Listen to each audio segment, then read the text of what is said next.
We divided the task early. Matagawa po rin kami sa time na movie. Good observation. Ano ang specific problem na na-encounter nyo? Dito po, nagtatagal sa discussion kasi hindi agad nagkakasundo sa mga ideas. Next time, ano kaya ang dapat nyong gawin para maiwasan yun? Siguro po, mas kami yung time limit per task at may isang magta-time.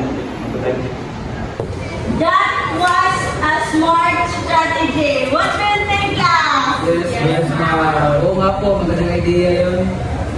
Jonalyn, how about you? Okay naman po, pero nahihirapan po ako makisabay. I appreciate you. Ano yung part na pinaka-challenging sa'yo? Siguro po, minsan hindi ko po alam kung kailan ako dapat magsasalita, lalo na po para talaga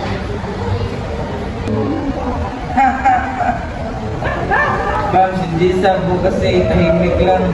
Hindi namin alam kung gusto niya magsalita.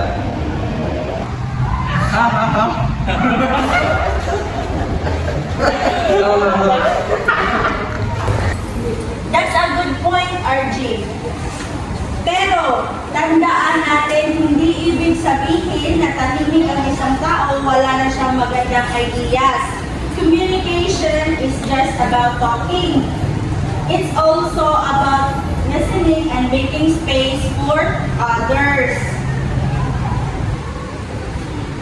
Oo nga po, ma'am.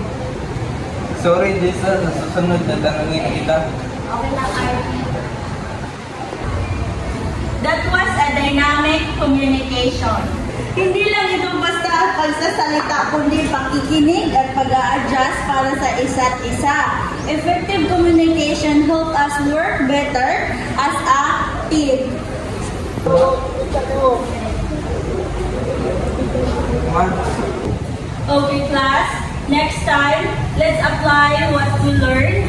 This time, let's make sure that everyone gets a chance to speak. Deal? Yes, ma'am.